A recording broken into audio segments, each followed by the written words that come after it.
Mi familia me dejó vivir como una sombra, se aprovechó de mis ahorros, pero cuando creyeron que ya no tenía nada más que ofrecer, me levanté y les mostré lo que realmente soy.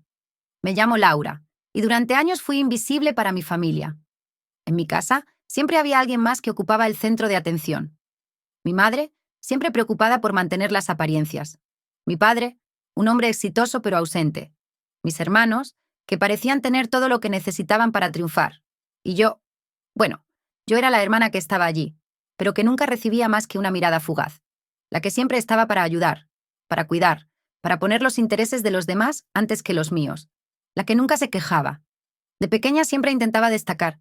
Trataba de que me vieran, de que me notaran. Pero no importaba cuánto me esforzara, las luces siempre estaban sobre ellos. Siempre fue así. Mis hermanos, Ricardo y Valeria, siempre fueron los favoritos. Valeria, la hija perfecta, la que sacaba las mejores calificaciones y todo lo hacía bien. Ricardo, el hijo varón, el heredero, el que siempre estaba bajo los reflectores. ¿Y yo? Yo era la que esperaba, la que soportaba, la que se quedaba atrás. El problema no era solo la falta de atención, sino cómo mi familia comenzó a aprovecharse de mí. Nunca pedí ayuda, ni tampoco la esperaba. Siempre estaba dispuesta a cubrir gastos, a pagar deudas, a solucionar los problemas de los demás. Lo hacía sin pensarlo, porque había sido criada para ser así. La que siempre daba, la que nunca pedía nada. Pero, un día, me di cuenta de que todo lo que había dado nunca regresó. Mi sacrificio nunca fue reconocido. Con el tiempo, las cosas empeoraron. No era solo que no me prestaran atención, era que se aprovechaban de mis ahorros. Desde pequeña, había ahorrado cada centavo que ganaba. Mis padres no sabían lo que era mantener un presupuesto. Siempre había algo en casa que necesitaba dinero. Y siempre era yo quien tenía que ayudar. Pero jamás me preguntaron cómo me sentía. Jamás me dieron las gracias. El colmo fue cuando mi hermana Valeria, después de gastar su dinero en caprichos, me pidió un préstamo. Solo por esta vez, Laura, ya te lo devolveré, me dijo. Por supuesto, nunca lo hizo. Después, mi hermano Ricardo vino a mí pidiendo que cubriera una deuda que había acumulado por un negocio fallido. Claro, me dijo que era temporal y que en poco tiempo podría devolverme todo, pero no sucedió. Y así fue durante años. La gota que colmó el vaso fue cuando me di cuenta de que ya no tenía dinero para cubrir mis propios gastos. Me había quedado sin ahorros, porque siempre estaba ayudando a los demás. Había dejado de pensar en mí. Mi madre, sin saber nada de mi situación, me pidió un favor más, que le ayudara a pagar la última cuota de su tarjeta de crédito. Ese día, después de darles dinero una vez más, me sentí vacía. Por primera vez, me di cuenta de lo que había sucedido. Mi familia me había utilizado. No me quedaba nada para mí. Ni dinero, ni sueños, ni ambiciones.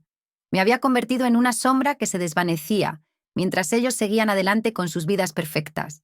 Y lo peor de todo, lo acepté durante años. Pero no más. Algo se rompió dentro de mí esa noche. Decidí que ya no iba a ser la hermana invisible. Ya no iba a ser la hija sacrificada, ya no iba a ser la que siempre daba y nunca recibía. Me levanté, no por venganza, sino por supervivencia. Era hora de mostrarles a todos lo que realmente soy. Actualización. Tomé una decisión esa noche. Ya no podía seguir siendo la persona que siempre daba, la que se sacrificaba. Había llegado el momento de ponerme en primer lugar, de detener este ciclo de abuso emocional y financiero. Sabía que no iba a ser fácil. Mi familia no iba a entenderlo. Había pasado tantos años siendo la que todos utilizaban, que esperaba que me miraran como alguien débil. Pero ya no iba a ser así. Lo primero que hice fue ponerme en contacto con un asesor financiero. Aunque nunca había considerado la posibilidad de hacer algo así, entendí que, para recuperar lo que había perdido, necesitaba empezar a hacer las cosas bien. Después de todo, nunca había aprendido a manejar mi dinero correctamente, porque siempre lo había dado sin pensarlo. El asesor me ayudó a organizar mis ahorros, a establecer un plan de gastos realista, y lo más importante, a cortar los lazos con los que me habían estado utilizando. No sería fácil, pero lo necesitaba. No iba a permitir que mi familia siguiera aprovechándose de mí. Pero mi cambio no solo se reflejaba en las finanzas, mi actitud también tenía que cambiar. La próxima vez que mi madre me pidiera algo, lo sabía. No iba a ceder. Tenía que empezar a establecer límites, algo que nunca había hecho. El primer reto llegó a los pocos días. Mi madre me llamó, como siempre, pidiendo dinero. Era para una emergencia, o al menos eso me dijo. Solo por esta vez, Laura, por favor. Por años mi respuesta siempre había sido sí. Pero ahora sentí que algo se rompía en mí. No tengo dinero para prestarte, mamá, le dije, casi con una calma que me sorprendió a mí misma. Era como si me hubiera liberado de una carga invisible que llevaba mucho tiempo arrastrando. ¿Cómo que no tienes dinero? Pero si siempre has ahorrado. respondió sorprendida, casi ofendida. Sí, siempre he ahorrado, pero eso no significa que esté aquí para cubrir tus deudas. Necesito mi dinero para mí ahora. Y colgué el teléfono antes de que pudiera decir algo más. El silencio en la llamada me golpeó. Sabía que mi madre no entendería, pero por primera vez sentí una liberación. Había dicho no. Era algo tan simple, pero significaba tanto para mí. Había tomado una decisión, y no me iba a echar atrás.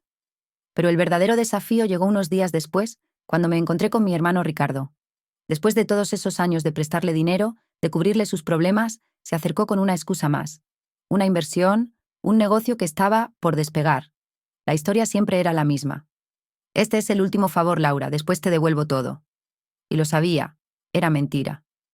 Laura, necesito que me prestes 10.000 pesos para poder invertir en esto. Confía en mí, todo va a salir bien. Me dijo, con esa misma sonrisa que había usado tantas veces antes, con esa misma esperanza que me hacía sentir culpable por no ayudarle. Pero ahora, ya no sentía esa culpa. Ya no era la persona que siempre decía sí. Ya no iba a ser el cajero automático de la familia. Ricardo, no puedo ayudarte, ya no. Le respondí, firme. He decidido empezar a pensar en mí. ¿Pero qué dices? Tú siempre me has apoyado. ¿Ahora me vas a dejar? Me dijo, claramente ofendido. Era una reacción esperada, pero que no me afectó. Es hora de que empieces a solucionar tus problemas por ti misma, Ricardo. No puedes seguir viniendo a mí cada vez que las cosas van mal.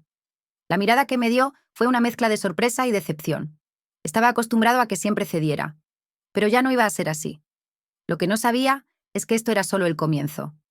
Cada vez que me enfrentaba a uno de ellos, me sentía más fuerte. Mi familia ya no tenía el control sobre mí. El siguiente paso fue más interno. Construir mi propio camino, mi propio futuro. Y lo hice a través de algo que siempre había soñado, pero nunca me atrevía a hacer. Me inscribí en un curso de desarrollo personal. Algo que siempre había pospuesto porque no era necesario. Pero ahora era mi momento. Me pasé semanas ahorrando cada peso posible para poder pagar el curso. No fue fácil. Tuve que sacrificar algunas cosas, pero el sentido de satisfacción fue mucho mayor. Mi objetivo ya no era seguir siendo la persona que los demás esperaban que fuera. Mi objetivo era ser la persona que siempre había soñado ser. Poco a poco, el panorama comenzó a cambiar. Cada decisión que tomaba, cada no que les decía a mi familia, se sentía más liberador. Sabía que, al principio, mi rechazo a seguir siendo su fuente de apoyo podría causar tensiones, incluso rupturas, pero cada vez que me alejaba, sentía que me acercaba más a lo que siempre había deseado: mi independencia. Mi vida comenzó a transformarse en algo que no reconocía. Tomé el curso de desarrollo personal, y lo que aprendí no solo cambió mi forma de pensar, sino también la forma en que veía a los demás. Aprendí a establecer límites reales, a confiar en mí misma, a no permitir que los demás me usaran como un trampolín para sus propios sueños y metas. Me di cuenta de que mi tiempo y mis recursos tenían valor. Mi trabajo también dio frutos. Me ascendieron después de meses de arduo esfuerzo. Ya no era la hermana olvidada, la que solo estaba para cubrir problemas ajenos. Había tomado las riendas de mi vida profesional. Comencé a invertir en mí misma. No más ayudas sin retorno, no más sacrificios. Por primera vez, sentía que mi esfuerzo valía la pena. Todo empezó a encajar. Mi economía mejoró, mi salud mental y emocional floreció, y mi círculo social se expandió con personas que realmente valoraban lo que yo aportaba.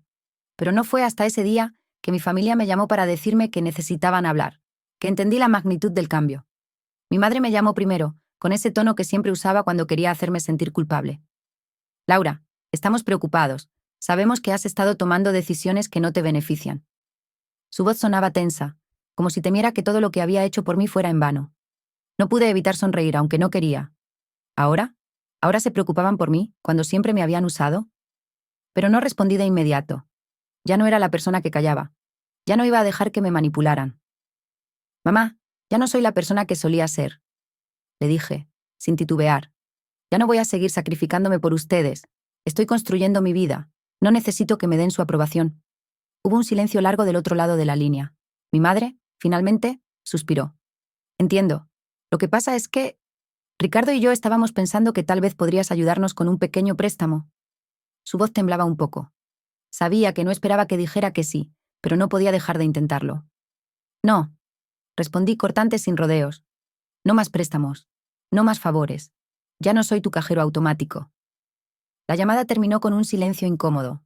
Después de eso, me sentí extraña. No fue el alivio que pensaba que sentiría, sino una mezcla de tristeza y satisfacción. Mi madre ya no podía manipularme, ya no podía pedirme más favores. pero aún me dolía cómo me había tratado durante tantos años. Al día siguiente, mi hermano Ricardo me llamó. Su tono de voz era diferente, más serio, más profesional. Laura, sé que te he pedido mucho en el pasado, y me he aprovechado de tu generosidad, pero quiero pedirte una oportunidad para hablar sobre lo que ha pasado entre nosotros, me dijo, con un tono humilde. La primera reacción fue querer colgarle. ¿Por qué ahora, después de tanto tiempo, querían hablar? Sabían lo que había estado haciendo todo este tiempo. Sabían cómo me sentía. Pero algo en su voz me hizo pensar que tal vez, por fin, entendía. Nos encontramos en un café al día siguiente. Ricardo estaba sentado, con la mirada perdida, casi avergonzado. Laura, he sido un idiota. Siempre te he tratado mal. Siempre he pensado que podías ayudarme sin que me costara nada. Pensaba que eras infinita, que siempre estarías ahí. Pero ahora veo que te he estado mal. Me siento avergonzado por no haberte valorado como te merecías. Era raro escuchar eso de él. Había pasado años pidiéndome favores, explotando mi generosidad y nunca una palabra de gratitud. Pero esa vez lo escuché. Era el comienzo de algo, aunque no sabía qué. No se trataba de perdonarlo o de dejarlo seguir explotándome. No. Se trataba de demostrarle que ya no era la misma de antes. No es suficiente, Ricardo. No basta con pedir disculpas. Lo que hiciste, lo que todos hicieron, no fue justo. Yo también me equivoqué, dejando que me usaran. Pero eso se acabó. Ahora soy yo quien decide. Ricardo asintió, y por primera vez sentí que entendía. No me debía nada. No necesitaba su aprobación ni su perdón. Había sido yo quien me había dejado arrastrar por su egoísmo. Ahora era momento de cambiar las reglas del juego. Esa misma semana, mi hermana Valeria también se acercó. Ya no era la misma persona. Ella había visto mi cambio, y aunque no lo aceptó de inmediato, sabía que ya no podría manipularme como antes. Me pidió disculpas, me dijo que lo sentía por no haberme apoyado, y por primera vez le dije la verdad. Valeria, no me duele que me hayas usado, lo que me duele es que nunca me hayas visto como una persona. Ella guardó silencio, pero entendió. No quería que nada de eso fuera una simple reconciliación. Quería que supieran que mi vida ya no les pertenecía, que yo ya no iba a ser la hermana sacrificada. Los días pasaron, y mi vida continuó cambiando. Mi familia nunca entendió del todo lo que había hecho por mí misma. Pero, ¿saben qué? Ya no me importaba. Había construido mi independencia, mi éxito, mi confianza. Ellos podían seguir viviendo en su mundo, pero ya no sería parte de él de la misma manera. Ahora, yo era la protagonista de mi historia. Recibí más ofertas de trabajo. Empecé a invertir en proyectos personales. Y lo mejor de todo, pude tomar decisiones que antes nunca habría considerado. Me sentía empoderada, plena, y por primera vez completamente feliz. El cambio fue para mí. Y esa es la lección que finalmente aprendí. Me levanté no por venganza, sino porque merecía algo mejor.